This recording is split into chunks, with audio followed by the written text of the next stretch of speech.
contextualizar o assunto, visto que esse foi o ponto, poderia dizer a vocês, que foi o ponto crucial para todo o processo que estamos vivenciando, né?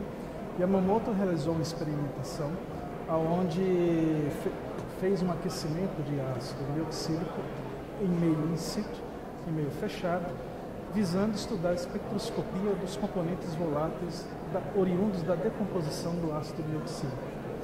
De fato, o ácido glioxílico, quando aquecido, em situação in situ, ele forma formaldeído.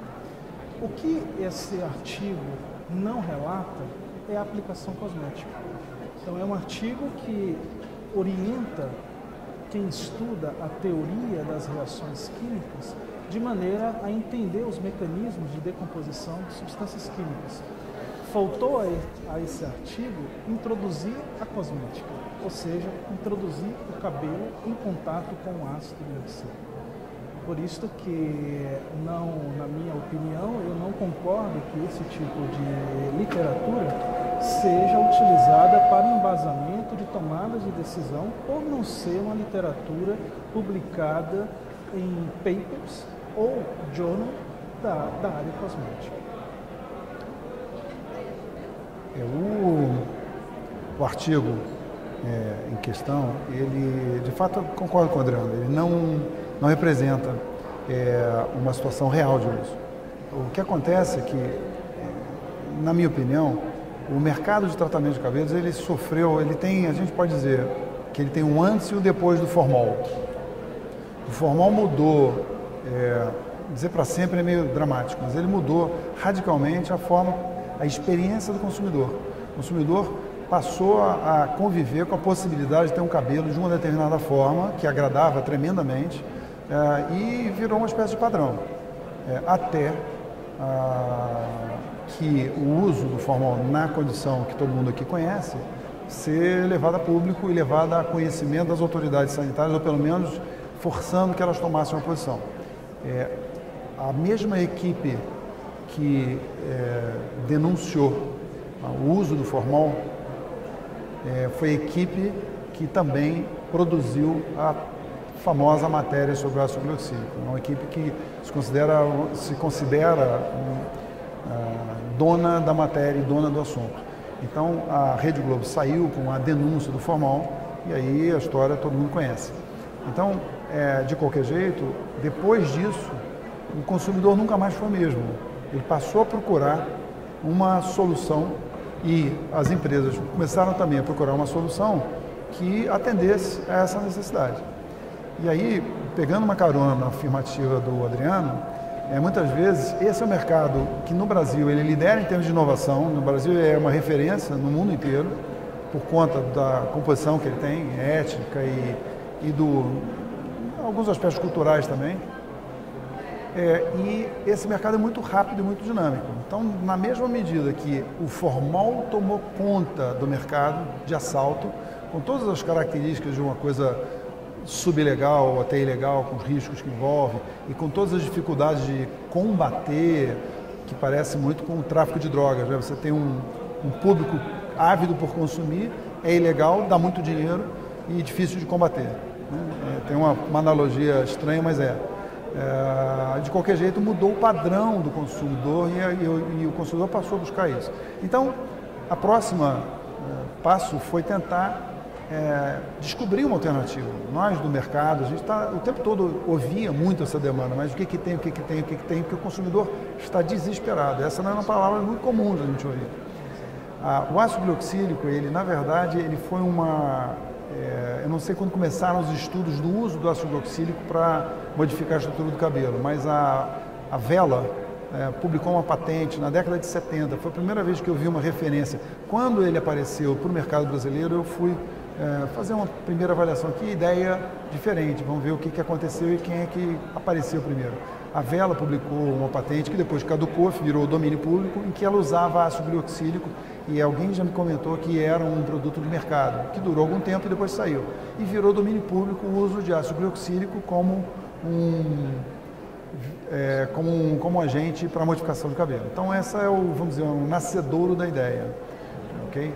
Então, mas sim, a realidade dos fatos se impôs a um trabalho de referência que não representava a condição real de uso. A condição real de uso é relativamente recente, Adriano. Sem dúvida nenhuma, né? Então, como o Daniel coloca, a busca por alternativas para o alisamento capilar, né, e nós colocamos isso hoje na palestra magistral aqui no Congresso Brasileiro de Cosmetologia, é que essa tecnologia veio do povo para a indústria, ou seja, o consumidor foi buscar uma alternativa caseira para atender uma necessidade que ele não encontrava, digamos assim, no mercado convencional. As experimentações caseiras nos subúrbios, nas periferias, é que levou à experimentação de diversas substâncias. Nós tivemos ao longo de todo esse período, desde 2005, uso indiscriminado de acroleína, de glutaraldeído, de diversos tipos de ácidos, né? Então, tudo isso, né, tem causado também as dúvidas do consumidor e do próprio usuário. São substâncias seguras? Não são? Então, toda essa falta de referência, né, é que causou que norteou toda essa polêmica que nós estamos vivendo, né? O ácido glioxílico ele tem sido utilizado desde 2005.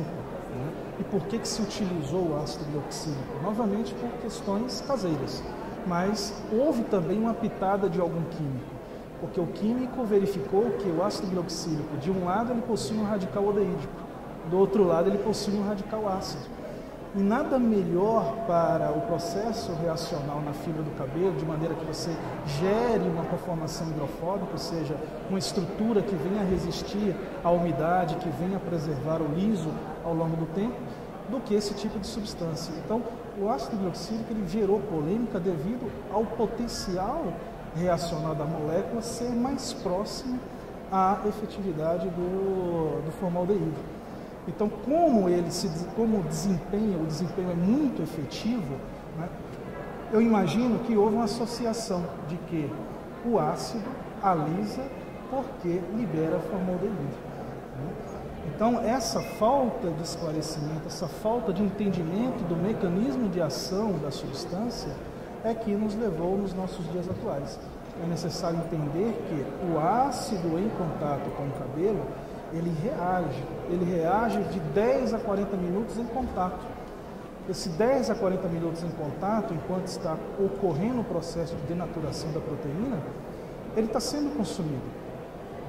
Então, quando você enxaga o cabelo após a aplicação do ácido glioxílico, o cabelo já encontra-se no processo de alisamento, já encontra-se denaturado. Nesse momento, nós não temos evidência alguma de formaldeído. Aonde está a dúvida do formaldeído? A dúvida do formaldeído vem do vapor, mas o vapor vai ocorrer no processo de finalização do procedimento. Né? E no processo de finalização do procedimento, o ácido glioxílico já foi consumido, outra parte foi enxaguado no processo na sequência, passou por um processo de uso de um secador e, por fim, a aplicação da chapinha da piastra. Né? Quando você aplica esta chapinha, essa piastra, no final do processo, você tem uma atmosfera com uma ordem de concentração de formaldeído de 0,08 ppm.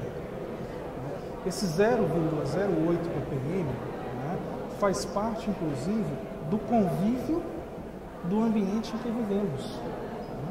Então, na verdade, todo esse assunto é uma falta de esclarecimento, uma falta de detalhe técnico, né, que na verdade aconteceu em função de ter nascido do povo, né, para a indústria. Não nasceu da indústria para o povo, nasceu ao contrário. Então houve um período, né, onde a indústria foi procurar explicações científicas para entender como funciona, qual o mecanismo, o que ocorre, o que gera, é seguro, é eficaz? Então, hoje, nós estamos num momento em que não temos todas as respostas 100%. Na ciência, ainda não é possível confirmar, né, 100% de tudo que você investiga, né, até porque estamos em processo evolutivo. Mas no atual, né, estado da arte, nós entendemos que o processo e o mecanismo não se dá pelo uso do formaldeído, se dá pelo processo de imersão do cabelo em meio ácido. Eu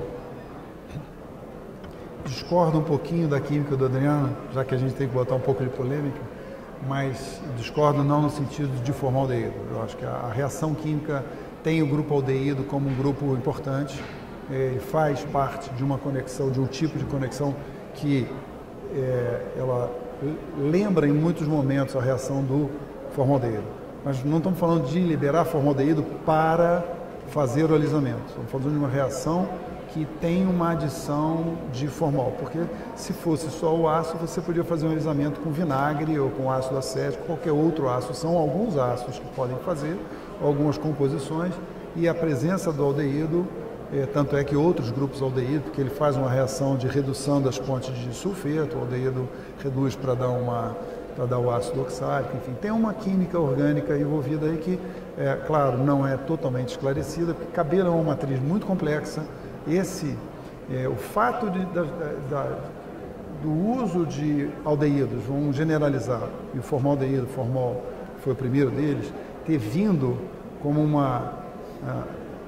não foi uma solução apresentada pelos cientistas, mas os cientistas correram atrás do fato, e assim foi também com o glioxílico, embora ele tenha saído de uma patente, depois ele foi tão disseminado, que a gente criou um novo mundo, que o mundo inteiro não conhece, porque foi gerado no Brasil, tanto é que o ácido glioxílico não estava nas listas internacionais listado como um agente de alisamento. Até pouco tempo atrás, ele era um agente de correção de pH.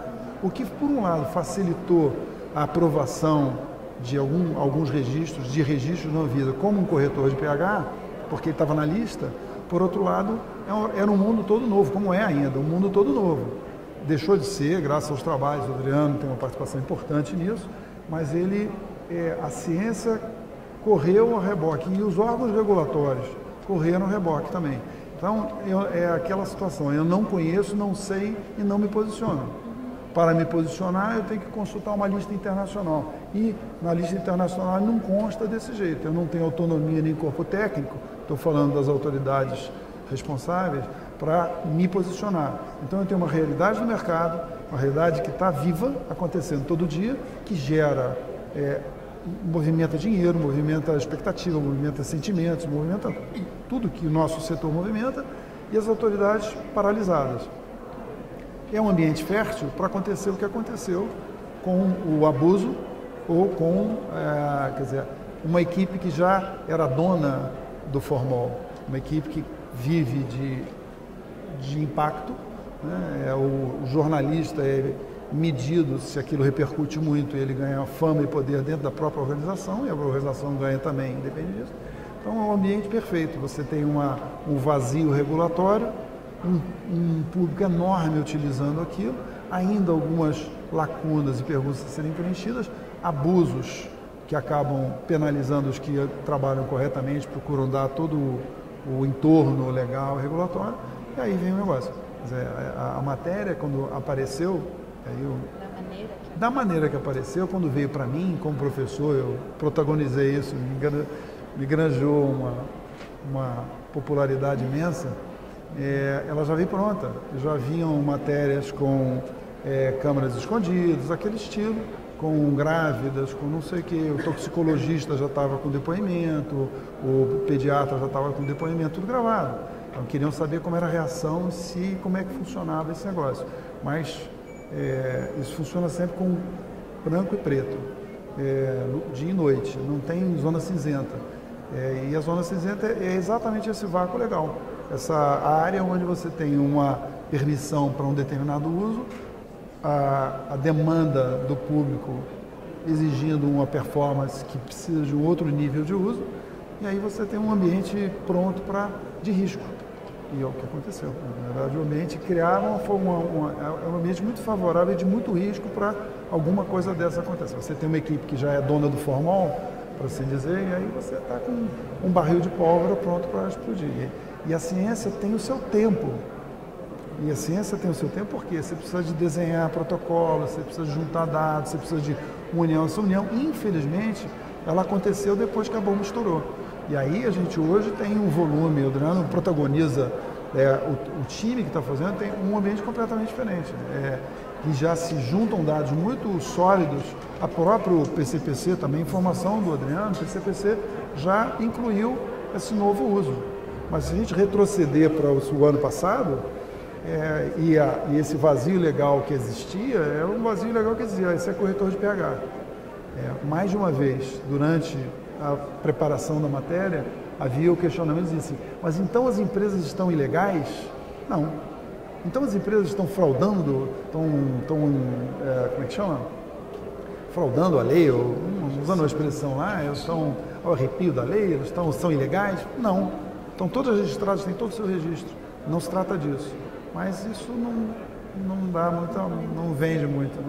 E aí, quando vai editar, o não, existem situações muito diferentes, existem critérios, existem empresas criteriosas, isso não sai, né? Sai só o claro ou o escuro. E aí, isso infelizmente disparou, quer dizer, eu posso ser acusado de ser, assim, do ponto de vista meramente científico e para futuro, eu acho que forçou todo mundo e a própria Anvisa vai ter que e vai adotar essa posição de rever o negócio. Não sei como é que ela vai lidar com o prejuízo que ela causou aos fabricantes, mas ela vai rever essa posição por força das evidências, e eu acredito que isso vai ser pacificado. A nossa história da cosmética, ela tem muitas histórias parecidas, infelizmente. A gente vai lembrar a história dos parabenos, a gente vai lembrar a história do PABA, a gente vai lembrar a história do próprio... Hoje estavam lembrando a história das parafenildiaminas para as tinturas de oxidação, em que um artigo do Ames sobre mutagenicidade gerou um reboliço na indústria de tintura para cabelo. Tivemos o evento dos antiperspirantes que poderiam causar câncer de mama. Liderado por um hoax de internet, por um boato de internet. A história do chumbo no batom, essas coisas voltam o tempo todo. E isso... Porque essa informação que chega para o consumidor. Essa informação e vai bater numa autoridade que tem força policial ou regulatória, e essa autoridade é forçada a tomar uma posição, e normalmente a posição é não. Gostaria de adicionar uma informação de que, no momento em que essa matéria veio ao ar, houve a falta de ouvir o outro lado. Na semana seguinte a essa matéria, eu fui contactado pela emissora que fez a publicação. Eu mencionei a eles que teria que haver um cuidado, né, em ouvir, né, a outra parte para entender os dados científicos por trás daquela abordagem. Mas, na verdade, não aconteceu o interesse em dar sequência ao assunto. Então, isso, novamente, né, fortalece a necessidade, sim, de virmos, né, a público esclarecer, né, e deixar claro para toda a comunidade que a nossa realidade hoje, atual, existe um suporte literário, um suporte prático, né, de informações que pode, sim, né, nortear, pode orientar a um retorno, né, a uma nova postura no entendimento para definitivamente haver uma regulação. Né? É isso. De novo, volto a dizer, o problema de você, e é um risco, não tem muito jeito, o problema de você equilibrar a inovação. Inovar num setor muito regulado é muito complicado, muitas vezes. Basta você vir com uma molécula nova, em outras áreas aconteceu no nosso grupo de pesquisa, você trazer uma molécula nova e um conceito diferente de tratamento e os órgãos regulatórios dizerem, não tem, essa molécula não é usada para isso. Sim, mas eu estou patenteando porque ninguém usou, é nova. Ah, não, mas não pode. Então você cai num impasse de uma molécula nova para um novo, uma molécula usada por outra coisa para um novo uso, não pode porque não tem nenhum registro. Sim, mas eu acabei de patentear. Ah, mas não pode porque não tem nenhum registro. Você cai num entrave contra a inovação muito estranho, porque por trás disso tem supostamente uma preocupação com o bem-estar da população, claro, é a obrigação constitucional deles, mas a forma pela qual a engrenagem se movimenta, ela tem um ritmo que, nesse caso específico, com a velocidade da adoção de novos processos, novas tecnologias, no caso de mudança de estrutura de cabelo, o ritmo é muitas vezes maior do que o ritmo da pesquisa científica propriamente dita, porque a gente começou a tentar entender o que acontecia com o ácido glioxílico depois que as pessoas estavam usando. Quer dizer, as pessoas começaram a usar e lideraram o processo de inovação, depois os cientistas, que normalmente numa base em outras áreas de pesquisa, os cientistas é que lideram e trazem para as pessoas a inovação. Nesse caso, é um caso invertido, o que torna tudo mais complicado, porque tem uma demofobia, se vem do povo não presta ou não tem sentido, tem um pouco de ritmo de adoção também, e esse ritmo, no caso do ácido glioxílico, ele encontrou uma brecha legal, brecha não no sentido pejorativo, mas uma brecha mesmo. Essa molécula estava numa lista e dizia, ele é um corretor de pH, então eu vou registrar o meu produto, que o povo quer e pede todo dia, bate na minha porta, eu estou perdendo dinheiro para o formol, eu estou perdendo dinheiro para o tráfico de drogas, e preciso atender o meu público, e tem uma brecha, essa brecha diz, corretor de pH. Então a gente vai fazer isso de uma forma que eu viabilize. Eu estou causando e desejando mal das pessoas? Não. Eu tenho dados que mostram que esse produto é seguro? Tenho. A Anvisa sabe disso? Não. Ou a Anvisa se posicionou? Não. Durante a famosa entrevista, ou a matéria, é claro, aí se fala em grau 1 e grau 2. Aí a pergunta vem, e os alisantes legais? Eles são todos mais perigosos.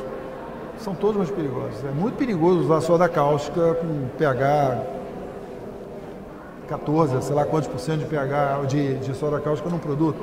É muito perigoso o ácido glioxílico. Esses alcalinos, os agentes alcalinos, são corrosivos, são complicados, são tóxicos, se ingeridos, enfim, são muito mais perigosos.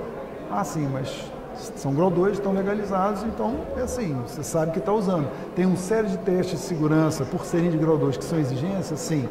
E com ácido glioxílico, de novo, não se posiciona. Então, fica uma situação complicada, de um dinamismo que na verdade é a locomotiva que puxa o resto, mas ao mesmo tempo se expõe muito, porque pode acontecer uma situação dessas como aconteceu, é fruto do risco da inovação. Todo mundo quer, todo mundo usa, todo mundo faz, mas eu estou me arriscando. É um tema super importante, principalmente nas etapas seguintes que imaginamos que a equipe técnica da Anvisa venha a avaliar todo esse material, né, de que isso venha a acontecer em imediato ou em um curto período de tempo, de maneira inclusive a que se possa regular efetivamente o uso do ácido glioxílico, visto que as fontes fornecedoras desse tipo de insumo também precisam ser, né, adaptadas, podemos dizer assim, né, para que você consiga ter uma origem de insumo, uma origem de matéria-prima com um alto grau de pureza. Né? Então, sabemos que hoje, por não haver essa regulação até o momento, abre-se fronteira, abre-se portas para utilizar, muitas vezes, esse tipo de substância numa ordem de pureza não adequada à utilização junto aos consumidores. Né? Então, esse é o outro ponto, em função de que o ácido glioxílico, quando utilizado num grau de pureza adequado, né, ele se mostra extremamente efetivo e se mostra também seguro. Agora, existem, por outro lado, outras rotas de fornecimento de ácido glioxílico que podem ser, sim, pode inclusive ter sido utilizado, né, nos processos de investigação que foram liderados aí por outros laboratórios e tudo mais. Então, é de suma importância, sem dúvida alguma, né, que possamos olhar com mais atenção e reavaliar esse processo. Não tem nenhuma dúvida, não tem nenhuma dúvida. De novo, o protocolo que foi usado pela matéria não era um protocolo adequado, não houve, no caso, nem participação minha, foi um laboratório com a toxicologista que fez a análise e fez uma análise de novo. Eu vou retomar o exemplo do parabeno. Parabenos são um grupo de preservantes que são bastante seguros,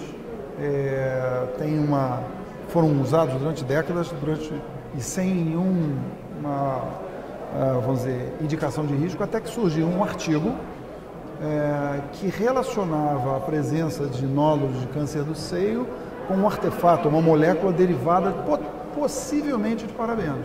Saiu um estudo ruim, com um número de análise muito, vamos dizer, de baixa qualidade, num artigo, numa revista de segunda linha, científica de segunda linha, mas caiu numa editoria científica de um jornal. E aí replicou e repercutiu.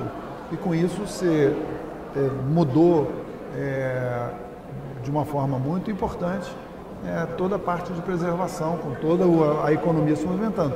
Não de uma forma do tipo repressão, reação e repressão do tipo Anvisa, dizendo assim, o mercado vai abandonar o parabeno, porque há uma indicação, mas todos esses movimentos são frutos de análises, questionários. Quando você joga luz e coloca mais gente discutindo, você pode, entre dois cientistas, mas qual o protocolo, como é que você fez, que teste foi esse? Naquele caso da tal matéria, ela pegou, eu sei que ela pegou e usou o produto completo, sem aplicar no cabelo, muito diferente do trabalho cuidadoso do Adriano, colocou num equipamento, fez a decomposição, não ia nem fazendo a temperatura que era a temperatura de chapinha, foi que disse, olha, essa temperatura, tem que colocar cabelo, a condição não é essa. Fez de um jeito, saiu, porque a Globo queria a matéria pronta, saiu a análise, provou que tem formal, vamos rodar a matéria. E rodaram. Então de novo, é complicado você não ter discussão sobre como você conduz o experimento. Não é um experimento que define tudo. São um conjunto de experimentos e discussão entre cientistas e entre autoridades envolvidas que vai lançar luz sobre e cobrir todos os pontos que podem precisar ser cobertos, como agora está sendo feito. Eu também, da mesma forma, acredito que, quer dizer, ao se mobilizar as forças de conhecimento já estavam mobilizadas, mas isso trouxe uma importância, acelerou muito o estudo sobre isso, a gente vai ter novidades. Eu imagino que a gente tenha uma posição diferente, porque os fatos falam por si. Volto a dizer, na hora que sai no PCPC, na hora que as listas internacionais incluem isso, a Anvisa passa a ter, inclusive, uma saída honrosa para dizer, porque agora sai no PCPC, então a gente vai incluir, vai mudar. Porque é muito difícil também se imaginar que a autoridade diz, não, aí amanhã, pois me enganei. Entendeu? Agora, eu imagino que politicamente você possa ter um ambiente mais favorável, mas, infelizmente, o risco de trabalhar à frente do conjunto formal e do conjunto científico acabou trazendo tantos problemas. O importante é saber que hoje existe massa crítica e existe literatura que pode corroborar com as decisões regulatórias. Isto, se nós olharmos para os anos de 2005 a 2010, você não tinha uma massa crítica bem elaborada.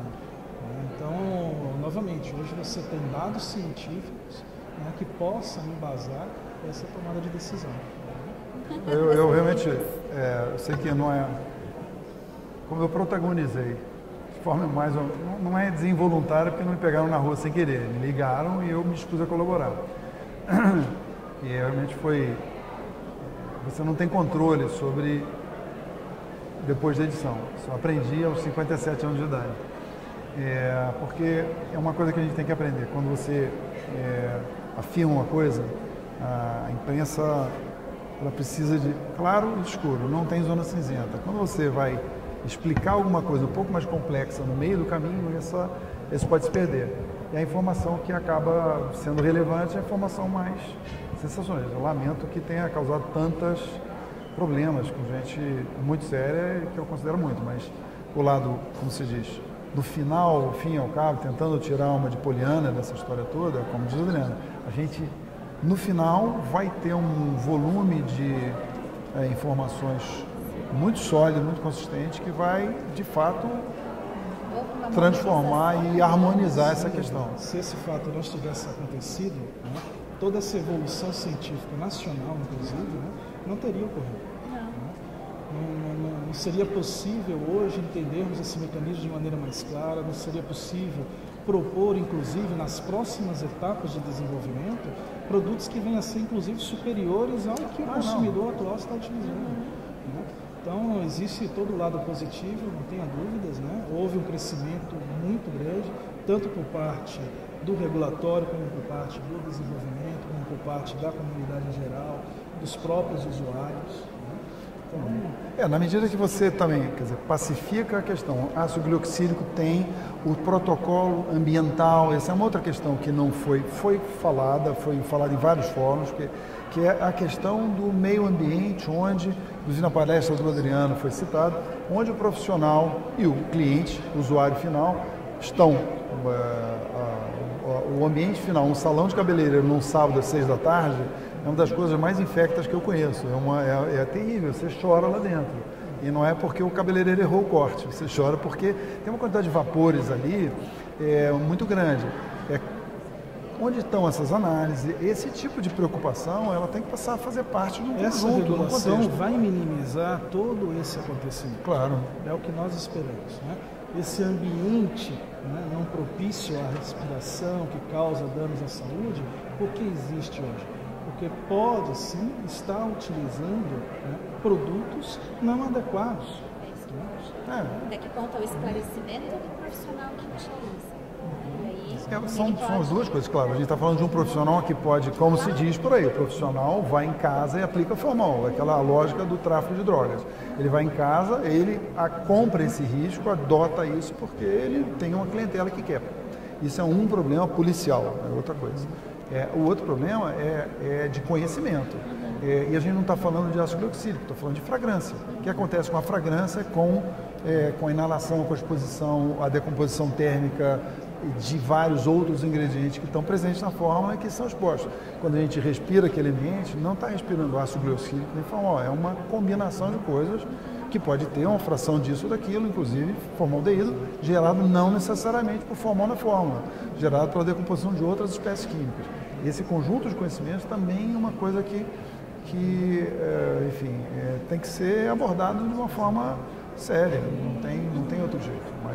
Mas tem uma outra coisa também, seguindo o pensamento poliana, ao pacificar a questão do ácido glioxílico e das suas reações com o cabelo, a entender mais a mecânica e o sistema, esse é o primeiro passo para uma nova geração de alisantes.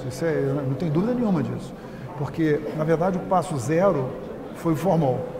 O formol trouxe o tratamento em meio não ácido, mas o tratamento com aldeídos e reconstrução, criação de ligações cruzadas. O conjunto de reações que o formol trouxe, o que ele tinha de ruim, o que ele tem de ruim, a gente já sabe. Mas essa provocação, a criação dessa demanda, mas a percepção de que uma reação com um aldeído podia dar resultados assim, foi o passo zero. O passo 1, o ácido glioxílico, que já é o passo no sentido de segurança ao usuário, com todas essas questões que estão envolvidas. Vão ter outros passos. Isso durante décadas se alisou o cabelo, se tratou o cabelo com álcali. A gente está assistindo o começo, talvez meio profético, mas de uma nova era. Acho que o Adriano concorda comigo. Exatamente. É importante citar que em 2011 houve uma publicação americana de um estudo realizado pela ChemRisk de Chicago, onde demonstrou, ao final desta publicação, um indicativo de uma possível orientação no mercado, de que todo o alisante presente no mercado americano, quando exposto a altas temperaturas, que seja realizado o estudo dos vapores e que, se o doseamento desses vapores apresentar um índice acima de 0,5 ppm, que seja advertido na embalagem que aquele produto possui um risco de câncer.